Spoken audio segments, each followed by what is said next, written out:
아멘, 할렐루야. 오늘 열왕기하 6장 14절로 19절까지의 말씀입니다. 오늘 제목 한번 같이 읽겠습니다. 시작. 눈을 열어 보게 하옵소서. 눈을 열어 보게 하옵소서. 오늘도 저와 여러분들에게 주시는 하나님의 말씀, 또 하나님의 음성을 듣는 귀한 시간 되시기를 주의 이름으로 축원합니다. 눈을 열어 보게 하옵소서. 여러분, 어느 가정에요 쌍둥이가 태어났다고 합니다. 근데 이 외모는 쌍둥이니까 많이 닮았겠지요. 외모는 많이 닮았는데 두 아이들이 너무나 이 성향이 달랐던 거예요. 한 아이는요, 지나칠 정도로 좀 부정적인 말을 많이 했습니다. 또 다른 아이는 낙천적이고 또 만사를 항상 긍정적으로 보는 그런 아이였습니다. 생각과 말과 행동이 너무나 달랐던 것입니다. 이 부모는요, 고민하다가 나름대로 이 아이들의 성격을 어떻게 하면 바꿀 수가 있을까 이렇게 생각하다가 생일날 한 가지 생각을 하고 그 방법을 한번 시도해 봤습니다. 이 부정적인 아이에게는요, 이 아이가 좋아하는 최신형 게임기랑 자전거를 사줬습니다. 그리고 낙천적인 이 아이에게는 말똥 한 더미를 갖다 준 것입니다. 여러분, 이 생일날 아침에요, 이 부정적인 아이가 이 생일 선물을 받았습니다. 최신형 게임기랑 자전거 얼마나 좋습니까? 근데 그것을 받고는요, 이 아이가 기뻐하기는커녕 이 자전거는 몇 번 타고 나면 곧 더러워질 텐데 굉장히 부정적인 생각을 하는 거죠. 이 게임기도 고장 나면 사용할 수 없겠지? 이렇게 부정적으로 이렇게 바라보는 것입니다. 그런데 이 반대로요, 이 긍정적인 아이는 이 말똥 한 덩이를 보고서 막 그렇게 기뻐하면서 막 깡충깡충 뛰는 거예요. 그 모습을 보고서요, 이 엄마가 너무 놀라가지고 이 아이에게 물었습니다. 얘야, 너는 뭐가 그렇게 신나니? 그러니까 이 긍정적인 이 아이가요, 이렇게 말을 합니다. 이 말똥을 주신 것을 보니까 집안 어디인가 말도 있을 것 같아요. 말똥을 주셨으니까 집안에 어딘가 말을 엄마가 사놨을 것 같다, 이렇게 얘기하는 거죠. 여러분, 우리가요, 무엇을 볼 때에 우리가 어떤 마음으로 보냐가 굉장히 중요하지 않습니까? 우리가 똑같은 사물을 봐도, 똑같은 상황을 겪어도 어떤 분은 그것을 부정적으로 볼 수 있지만 또 어떤 사람은 그것을 또 긍정적으로 볼 수 있다는 것입니다. 여러분, 우리가 무엇인가를 볼 때에 가장 먼저 그 봄으로 인해서 먼저 느끼고 이 판단하게 하는 것이 바로 이 눈입니다. 눈이 우리가 바라보는 것, 그것을 통해서 우리가 판단하고 생각하게 된다는 것이죠. 여러분, 그래서 믿음은 뭐라고 이 히브리서 11장에 기록합니까? 믿음은 바라는 것의 실상이다, 이렇게 말하고 있습니다. 믿음이라는 것은 우리가 바라는 것, 그 바라는 것의 실상으로 나타나게 된다는 거죠. 보이지 않는 것들의 증거다, 이렇게 말씀합니다. 여러분, 믿음은요, 이 긍정적인 아이의 이 믿음처럼 보이진 않지만 그가 바라는 것들이 나타나지는 것이 바로 믿음이라는 거죠. 그것을 믿는 것이 바로 믿음이라는 것입니다. 여러분, 오늘날 우리도 이 신앙생활을 하지 않습니까? 예수를 믿고 살아갈 때에 우리는 두 개의 눈을 가지고 살아갑니다. 첫 번째 눈은 우리 육적인 눈입니다. 우리가 가지고 있는 두 눈으로 바라보는 것이죠. 육신의 눈이 있다면 다른 하나는 무엇이겠습니까? 영적인 눈이 있다는 거죠. 그것을 영 아니다 또는 영역이다, 이런 말로 나타내기도 합니다. 우리에게는 육적인 눈도 있고 영적인 눈도 있다는 것이죠. 여러분, 그렇다면 우리가 이 두 가지의 눈을 가지고 살아간다면 우리가 바라보는 그 믿음을 통해 우리가 바라보는 모든 이 세상 것들, 또 모든 상황들, 여러분, 우리는 믿음 안에서 하나님의 뜻을 찾아내야 되는 것입니다. 하나님께서 원하시는 것이 무엇인지, 저와 여러분들에게 하나님께서 바라는 것이 무엇인지를 우리는 믿음의 눈으로 바라봐야 되는 것입니다. 우리 삶 가운데 닥친 많은 환경 가운데, 수많은 일들 가운데 그 모든 일들을 우리가 부정적으로 바라보고 우리가 원망하고 불평하는 것이 아니라 우리는 긍정적으로 하나님께서 나를 통해서 무엇을 이루실까, 혹 내 삶이 힘들고 어려울지라도 그 힘들고 어려운 그 때를 지나면서 과연 하나님께서 나를 통해서 이루실 일이 무엇일까, 그것을 기대하면서 소망하며 나가는 것이 바로 긍정적인 자의 삶 아니겠습니까? 그렇게 긍정적인 자의 삶이 바로 믿음의 눈을 통해서 이 세상을 바라보고 나의 모든 상황과 여건과 환경을 바라보는 사람이라는 것이죠. 여러분, 이렇게 영적인 시각으로 세상을 바라보는 사람은 우리 눈에 보이는 그런 현상들, 우리 눈에 보이는 일들만 바라보는 것이 아니라 그 배후의 일들, 우리 눈에 보이는 것 너머에 있는 하나님의 역사를 바라보게 된다는 것을 믿으시기 바랍니다. 여러분, 저와 여러분에게 영안이 있습니다. 영적인 눈이 있습니다. 그렇다면 우리 눈에 보이는 것이 아니라 보이지 않는 그 너머에 있는 하나님의 뜻을 바라보시기 바랍니다. 하나님을 바라보시길 주의 이름으로 축원합니다. 여러분, 오늘 본문 말씀에요, 엘리사 선지자가 나옵니다. 엘리사 선지자와 아람 군대에 대한 말씀이 나오고 있습니다.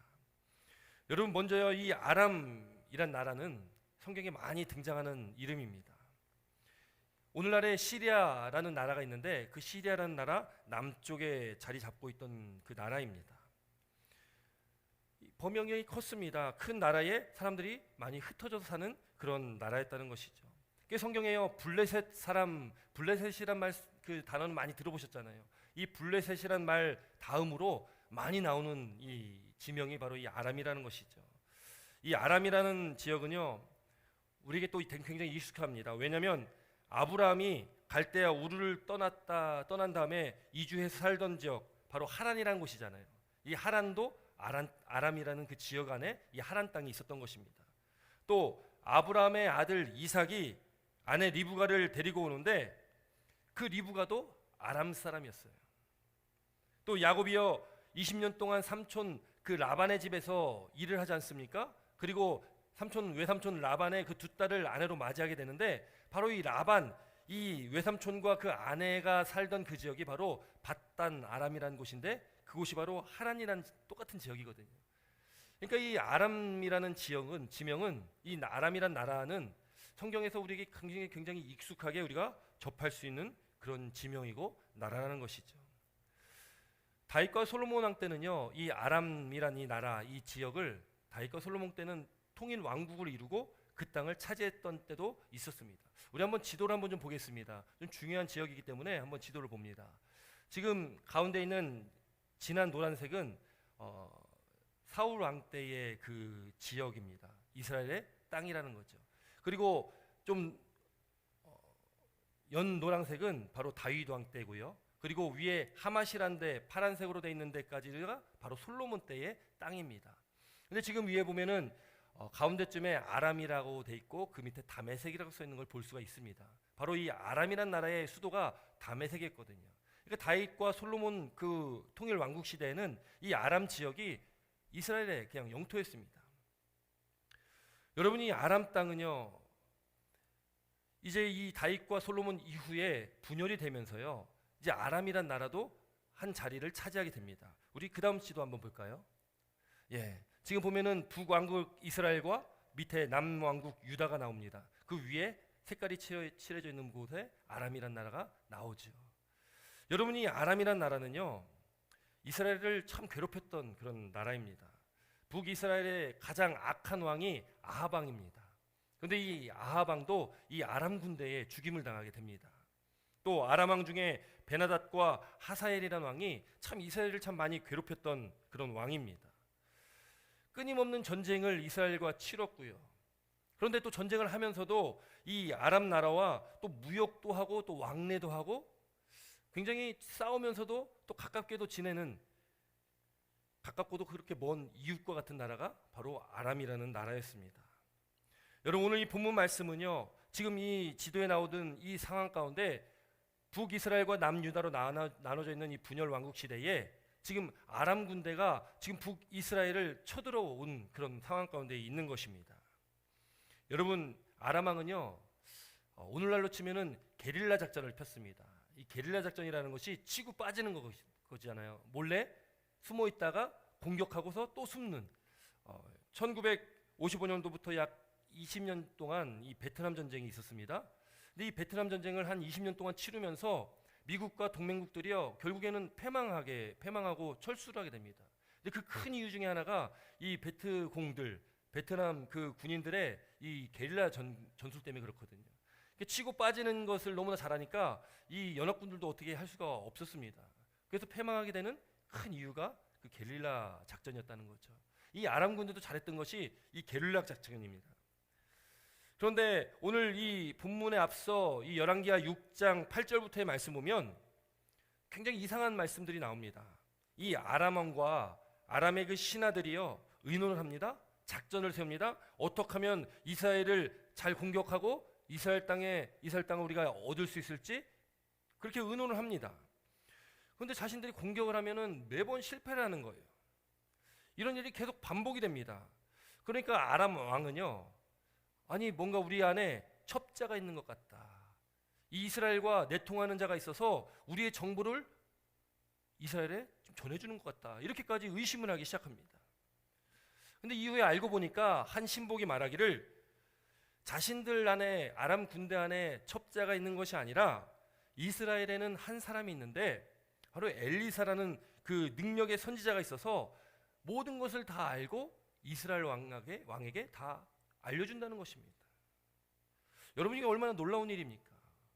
엘리사 선지자에게요 하나님께서 이루어질 일들을 보여주셔가지고 아람 군대가 쳐들어올 때에 게릴라 작전이잖아요. 아무도 모르게 침투를 해서 공격해야 되는데 그걸 다 이스라엘 백성들이 알고 있는 거예요. 이스라엘 군대가 알고 있는 거죠. 그러니 이길 수가 있겠습니까? 쳐들어왔는데 그 자리에 이스라엘 군대가 기다리고 있었다면 대부분 지는 거 아니겠습니까? 여러분 그래서 아람 왕은 결단을 내립니다. 안 되겠구나. 이제 이 엘리사를 찾아가 그를 잡아야 되겠다. 그를 먼저 제거해야 되겠다. 그래서요 엘리사가 당시에 살고 있었던 도단성이라는 곳으로 이 군사를 데리고 가게 됩니다. 그리고 이 도단성을 포위하게 되는 거예요. 오늘 본문 말씀이 이제 그 성을 포위한 이후의 말씀을 나타내고 있는 것입니다. 우리 14절에는 이렇게 기록합니다. 본문 14절에는 왕이 이에 말과 병거와 많은 군사를 보내매 그들이 밤에 가서 그 성읍을 에워쌌더라. 많은 말과 병거가 또 군사들이 그 도단성을 에워쌌다는 거죠. 그런데 이 상황을요 엘리사의 사환이 있습니다. 오늘 이 본문에는 이름이 나오지 않지만 우리가 이 엘리사의 사환을 게하시다라고 알고 있죠. 이 게하시라는 사환이 아침에 일찍 일어나가지고 이 성 밖을 바라보니까요 깜짝 놀란 겁니다. 지금 우리 도단성이 지금 이 아람 군대에 포위가 되어 있는 거예요. 그 상황을 접한 이 사환이요 너무나 두려움 가운데 지금 빠져 있게 됩니다. 오늘 15절 말씀 함께 읽습니다. 본문 15절입니다. 함께 읽도록 하겠습니다. 시작.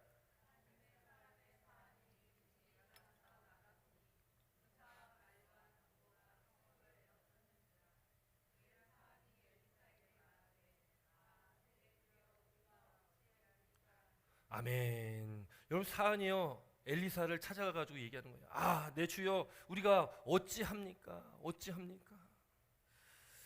여러분 지금 이 엘리사의 사환이 지금 어찌합니까라고 하는 이 지금 상황은요 아람의 군대는 지금 그 군인의 수도 엄청났고 그에 비해서 지금 도단성은 굉장히 허술하고 작은 성이었습니다. 이 죽기 일부 직전인 거죠. 이제 이 사환도 또 엘리사도 지금 자신들이 지금 겪고 있는 이 어려움과 환란을 이거 뭐 헤쳐나갈 수 있는 방법이 없는 것입니다. 그러니 이 아람 군대의 그 위세에 눌려가지고 지금 이 사환이 두려움에 떨고 있는 거죠. 그러면서 이 사환이요 엘리사에게 말하는 거예요. 지금 그 스승에게 자신의 그 스승에게 절규하면서 지금 말하는 것이 내 주여 우리가 어찌합니까? 어떻게 합니까? 라는 거죠. 여러분 오늘 이 엘리사의 사환 이 게하시라는 사람이 두려워하고 있는데 지금 이 사환이 두려워하고 있는 것은 여러분 우리가 쉽게 접할 수 있는 그런 상황 아니겠습니까? 눈에 보이는 이 어려움과 이 환란, 이 외적인 이 상황 속에서 눈앞에 닥친 그 위험만 바라보고 두려워할 때가 우리 삶 가운데도 분명히 있다는 것이죠. 그것이 우리가 살아가는 삶 가운데 우리가 겪게 되어지는 일반적인 상황입니다. 여러 가지 일로 우리는 두려움에 떨 때가 있다는 것입니다. 또 그런 현실은 우리를 절망으로 빠지게 만든다는 것입니다. 여러분 우리가 그런 상황을 접할 때에 우리가 영적으로 충만하지 않는다면 여러분 우리는 어떻게 되겠습니까? 우리 앞에 처한 이 상황과 이 어려운 이 상황 속에 우리가 그 문제가 터지면 그 문제에 당황해서 우리는 두려워할 수밖에 없는 것이고 절망에 빠질 수밖에 없는 거죠. 원망하고 또 우리는 이 사환처럼 비명을 지를 수밖에 없는 것입니다. 오늘 본문 15절 말씀 보면요, 이 게하시에 대해서 이렇게 설명을 하죠. 하나님의 사람의 사환, 하나님의 사람의 사환이다, 이렇게 기록합니다. 여러분이 사환은요, 지금 하나님의 사람이 누굽니까? 엘리사를 지금 하나님의 사람이라고 기록하고 있거든요. 지금 자신이 하나님의 사람과 함께 있음에도 불구하고 지금 그가 하나님의 사람과 함께 있는다는 것을 인식을 하지 못하는 겁니다. 그는 자신에게 처한 지금 상황 속에 두려움 가운데 그냥 떨며 있는 것이죠. 여러분, 우리도 우리 믿음의 삶을 살아갈 때에 내가 하나님의 사람인지 아니면 그저 하나님의 사람의 사환인지를 우리는 돌아봐야 됩니다. 여러분은 하나님의 사람입니까? 아니면 하나님의 사람의 그 사환과 같은 그런 두려운 마음을 가지고 우리에게 닥치는 상황과 이 환경 가운데 지금 살아가고 있으십니까? 우리는 이 닥친 상황 속에요, 우리가 반응하는 그 반응을 보면은 우리가 하나님의 사람인지 아니면 그 하나님의 사람의 사환인지를 우리는 깨닫게 됩니다. 우리가 두려워하고 괴로워하고 불평하고 원망하면, 그 근심 가운데 빠져 있다면 우리는 하나님의 사람으로서의 그 삶을 살아가는 것이 아니라 그저 하나님의 사람의 그 사환과 같은 그런 삶을 살아가고 있다는 것입니다. 그러므로 사랑하는 성도 여러분, 우리가 누가 되어야 됩니까? 우리는 하나님의 사람이 되어야 됩니다. 우리를 택해 주시고 우리를 하나님의 백성 삼아 주시고 하나님의 자녀 삼아 주셨다는 것은 우리는 하나님의 사람으로서 지금 살아가고 있다는 것을 우리는 믿으셔야 됩니다. 우리가 하나님의 사람이라면 우리는 어떤 삶을 살아가야 됩니까? 아무리 어렵고 힘든 그 현실, 그 어렵고 힘든 상황 가운데 우리가 있을지라도 우린 그 상황을 부정적으로 바라보면 안 된다는 거죠. 우리는 어떤 상황도 우리가 부정적인 마음을 가지고 절망하며 우리가 살아가면 안 된다는 것입니다. 여러분, 이 부정적인 마음, 이 절망의 마음은요, 하나님을 향한 불신앙입니다. 불신이라는 것이죠. 어떤 목사님이 이렇게 말씀을 하셨더라고요. 절망이라는 것보다 더한 하나님에 대한 불신은 없다. 이 불신, 절망이라는 것은 하나님에 대한 불신이라는 것, 최고의 불신이라는 것입니다. 그것은 하나님의 섭리를 믿지 못하는 일이기 때문이다. 그러니까 하나님의 섭리를 믿지 못하면, 깨닫지 못하면 우리는 절망할 수밖에 없는 존재가 된다는 것입니다. 우리의 닥친 현실을 넘어서 있는 하나님의 뜻, 그 하나님의 섭리, 그것이 우리 눈에는 보이지 않지만 우리 눈에 보이는 것은 당장 나에게 닥친 내가 처한 그 상황이고 여러 가지 환경이지만 그 너머에 있는 하나님의 뜻과 섭리를 우리는 바라봐야 된다는 것입니다. 그것을 보지 않으면 그것은 곧 하나님을 향한 불신이라는 것입니다. 여러분, 하나님의 사람은 어떠한 사람이겠습니까? 하나님을 믿는 자입니다. 하나님께 믿음으로 나아가고 하나님만을 의지하고 하나님을 신뢰하는 사람입니다. 그러나 하나님의 사람은요, 하나님께 기도하는 자라는 거죠. 하나님께 부르짖는 자입니다. 하나님께 도움을 바라며 기도하며 부르짖으며 나아갈 때에, 그렇게 하나님만을 믿고 의지하며 나아갈 때에 하나님의 사람은 두려워하지 않는다는 것이죠. 왜요? 하나님이 나와 함께 하심을 믿기 때문에 그렇습니다. 여러분, 고린도후서 5장 7절에 사도 바울은 그래서 이렇게 기록합니다. 우리가 믿음으로 행하고 보는 것으로 하지 아니함이로다. 우리는요, 믿음의 사람입니다. 우리에게는 믿음의 눈이 있습니다. 우리가 가지고 있는 이 영안은, 영적인 눈은 믿음의 눈이라는 것이죠. 우리는 믿음으로 하나님을 바라봅니다. 우리가 믿음으로 하나님을 바라볼 때에 우리는 그 믿음으로 우리가 행하게 되는 것이죠. 보이지 않는 것으로는 하지 않는다는 것입니다. 현실을 보면 절망적이지만, 또 현실을 보면 하나님이 안 계신 것 같고 보이지 않지만, 또 현실을 보면 악한 영이 날뛰는 것 같지만, 그러나 우리가 주님 안에서 믿음의 눈을 들면, 믿음의 눈으로 바라보면 어떤 문제도 그것이 우리에게 문제가 되지 않습니다. 그 문제에 처할 때에 우리가 두려움 가운데 나아가지 않는다는 것입니다. 여러분, 이번 주 새벽 예배 우리가 함께 나눈 말씀이 시편 18편의 말씀입니다. 시편 18편의 말씀 보면요, 다윗이 참 힘들고 어려운 삶을 살았지 않습니까? 그가 원수의 손에 또 사울 왕의 손에 쫓겨 다니면서 참 힘들고 어려운 시간을 한 10년 동안의 그 어려운 삶을 살았습니다. 근데 이제 그 날이 다 지나고 이제는 다윗이 다시 하나님께서 다윗을 높여주시고 세워주셨을 때에 하나님께 찬송했던 시가 바로 시편 18편입니다. 다윗은 고백합니다. 나의 힘이 되신 여호와여, 내가 주를 사랑합니다. 그러면서 시편 18편 2절에 다윗은 계속적으로 고백하는 것이 무엇이냐면 여호와는 나의 반석이시요 나의 요새시요 나를 건지시는 이시요 나의 하나님이시요 내가 그 안에서 피할 나의 바위시요 나의 방패시요 나의 구원의 뿌리시요 나의 상성이시리로다. 다윗의 고백이에요. 다 나의 누구의 하나님이라는 겁니까? 옆에 있는 사람의 하나님이 아니라 나의 하나님이라는 거죠. 내 하나님이다. 내 하나님이 나와 함께 하시는데 내가 두려워할 것이 무엇이냐라는 겁니다. 하나님께서 나의 반석이 되시고 나의 요새가 되시고 나를 건져주시는 이시고 내가 피할 바위가 되시는데 나의 방패가 되시는데 내가 두려워할 것이 무엇이냐라는 것이죠. 다윗은요 그가 환난 중에도 여호와께 아뢰며 나의 하나님께 부르짖었더니 그가 그의 성전에서 내 소리를 들으시며 그의 앞에서 나의 부르짖음이 그의 귀에 들렸도다. 자신이 처한 그 환난 중에요 다윗은 하나님께 부르짖었다는 겁니다. 기도했다는 겁니다. 그 기도를 하나님께서는 들으셨다는 거예요.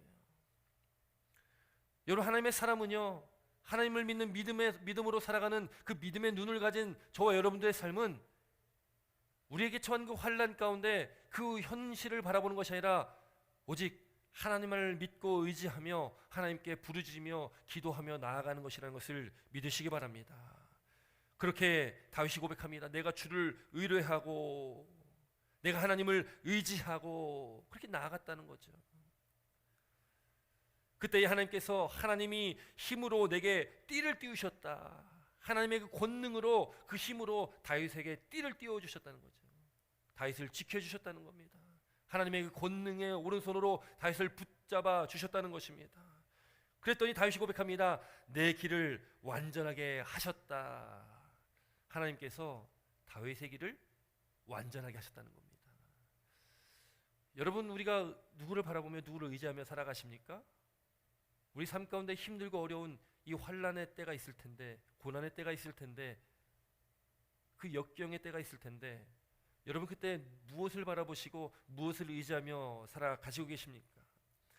다윗은 전적으로 하나님을 의지했습니다. 다윗은 전적으로 하나님을 신뢰했습니다. 다윗은 전적으로 하나님께 부르짖는 정말 하나님의 사람이었다는 것을 시편 18편의 말씀을 통해서 보게 되어집니다. 그렇다면 저와 여러분들은 어떻게 우리가 살아가야 되겠습니까? 다윗과 같이 우리 전적으로 하나님만을 의지하시고 하나님만을 믿으시고 하나님만을 바라보시며 하나님께 기도하며 간구하며 부르짖으며 나가시는 복된 믿음의 삶이 되시기를 주의 이름으로 축원합니다. 그러면 하나님께서 우리의 기도를 들어주십니다. 그러므로 우리가 두려워할 필요가 없는 것입니다. 하나님께서 나와 함께 하시기 때문에 우리는 두려워할 필요가 없는 거죠. 예레미야 33장 3절에 너는 내게 부르짖어라 내가 내게 응답하겠고 내가 알지 못하는 크고 은밀한 일을 내게 보이리라 이렇게 말씀합니다. 보여주시겠다는 겁니다. 무엇을요? 우리가 알지 못하는 그 하나님의 크고 은밀한 일이 있다는 것입니다. 그것은 우리가 처한 그 현실을 너머에 있는 것입니다. 우리에게 닥친 그 어려운 환경, 우리 눈에 보이는 우리가 처한 그 상황 너머에 있는 하나님의 크고 은밀한 일들을 보여주시겠다 약속하신 거죠. 우리는 믿음의 눈을 들면 되는 것입니다. 믿음으로 주님을 바라보면 되는 것입니다. 그러면 그 크고 은밀한 일들을 우리가 볼 수 있게 되어진다는 것을 믿으시기 바랍니다. 여러분 엘리사에게요 하나님께서는 그 일들을 보여주시는 거예요. 이미 엘리사에게 하나님께서는요 아람 군대 그 왕과 그 신복들이 작전을 짜는 그 내용들을 엘리사에게는 보여주신 거잖아요. 이미 하나님께서는 그에게 그 일들을 보여주신 겁니다. 어떻게 그들이 침투할 것이고 그들이 공격해올 것이라는 것을 하나님께서는 이미 엘리사에게 보여주셨어요. 그런데 더 놀라운 것은요 오늘 본문 말씀에 보면 엘리사가 하나님께 기도합니다. 지금 엘리사의 그 사환이 지금 두려워하고 놀라며 이 일을 어찌합니까? 지금 그의 스승에게 지금 말할 때에 오늘 16절 말씀 보면 이렇게 엘리사는 그에게 대답합니다. 본문 16절 말씀 한번 같이 읽습니다. 16절입니다. 시작.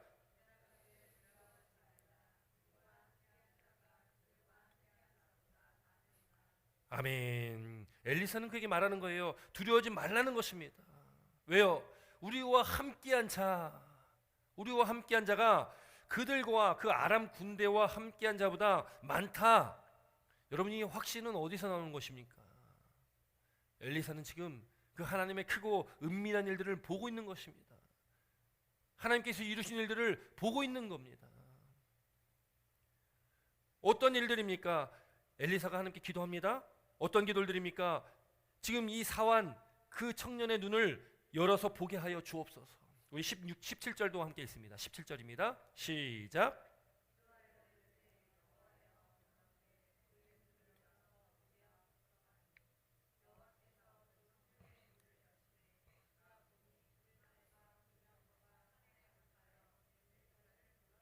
아멘.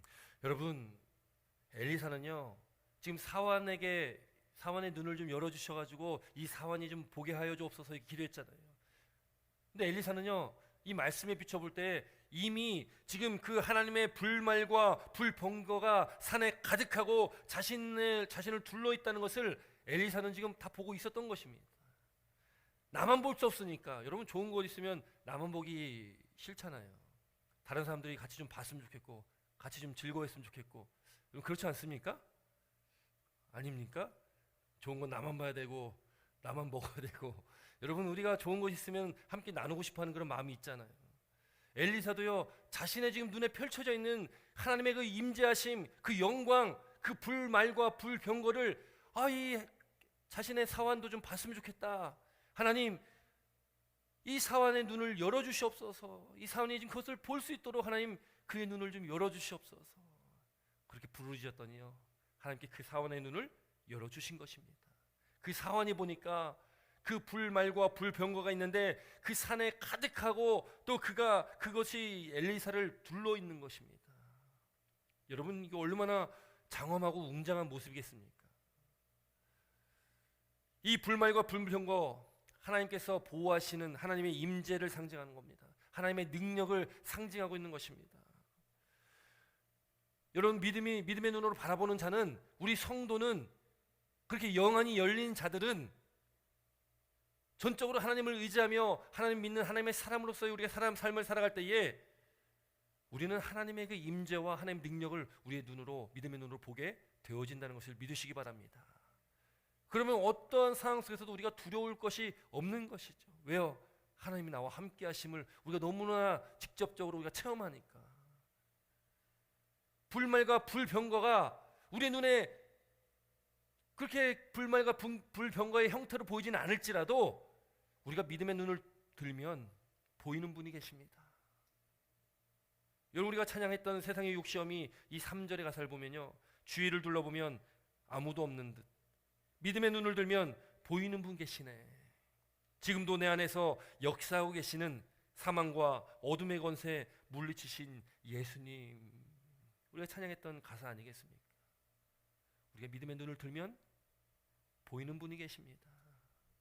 바로 우리 주님이십니다. 지금도 내 안에서 살아 역사하시는 그 하나님, 그 주님이, 또 성령의 역사하심이, 그 성령의 능력이 우리 가운데 있다는 것을 우리는 깨닫게 되어지는 것이죠. 모든 사망과 어둠의 권세를 물리치신 그 예수님이 우리가 믿음의 눈을 들면은 보이게 된다는 것입니다. 여러분, 너무나 힘나지 않습니까? 여러분, 그러면 우리가 닥친 이 어떤 상황과 여건 가운데서도, 그 상황, 환경 가운데서도 우리가 두려울 필요가 없는 것입니다. 다윗과 같이 전적으로 하나님만을 의지하고 의뢰하며 신뢰하며 나가면, 하나님께 기도하며 나가면 하나님이 나와 함께 하십니다. 주님께 나와 함께 하시고, 또 성령의 권능으로, 그 능력으로, 또 하나님의 의로운 오른손으로 우리를 붙잡아 주신다는 것을 믿으시기 바랍니다. 여러분, 이 사환이 그것을 보게 됩니다. 그때에 아람 사람들이 엘리사에게 나아옵니다. 참 정말 위험한 상황 아니겠습니까? 그때 엘리사가 하나님께 또 기도합니다. 원하건대 저 무리의 눈을 어둡게 하옵소서. 아람 군대의 눈을 어둡게 해달라는 거예요. 그렇게 기도하니까요, 엘리사의 말대로 그들의 눈을 어둡게 하신지라. 여러분, 이런 응답을 받으면 얼마나 좋겠습니까? 기도하는 족족 하나님께서 바로 응답해 주시면 얼마나 기도할 맛이 나겠습니까? 여러분, 우리가 기도하지 못하는 이유가 응답이 없어서 기도하지 못하는 그런 이유도 혹시 있으십니까? 여러분, 그러나 응답은 반드시 하나님께서는 해주신다는 것을 믿으시기 바랍니다.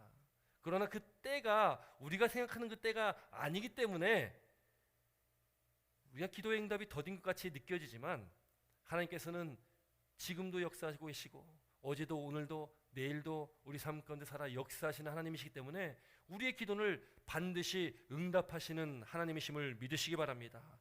그렇게 엘리사가 기도하니까요, 그 아람 군대 눈이요 어둡게 되어지는 거예요. 우리 19절 말씀 함께 있습니다. 19절입니다.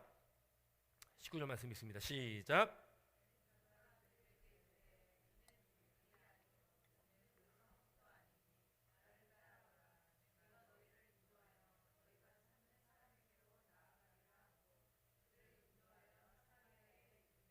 아멘. 여러분, 하나님께서 그들의 눈을 어둡게 하셨습니다. 그리고 엘리사가 그들을 인도해서 어디까지 가냐면 사마리아까지 갑니다. 지금 이 도단성에서 사마리아까지는 약 한 19km입니다. 약 11마일 정도 되는 먼 거리예요. 하루 왼종일 걸어야 되는 그런 거리 아니겠어요? 그 거리를 이 아람 군대를 데리고 지금 그 사마리아 성으로 갑니다. 사마리아 성은 어디입니까? 북이스라엘의 수도예요. 눈이 어두워진 그들을 이끌고 지금 북이스라엘의 수도로 가고 있는 거죠. 그 사마리아 성에 그들이 다 들어왔습니다. 그리고 그들의 눈을 또 다시 기도해서 그들의 눈을 뜨게 했습니다. 여러분, 지금 이 아람 군대가 어떻게 된 것입니까?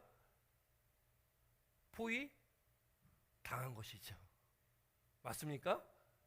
그들이 도단성을 포위했다가 엘리사가 기도하고 그들을 이끌어가지고 사마리아 성으로 들어갔어요. 적진의 한 가운데로 들어가서 그들이 이제는 포위 당한 신세가 되는 거죠.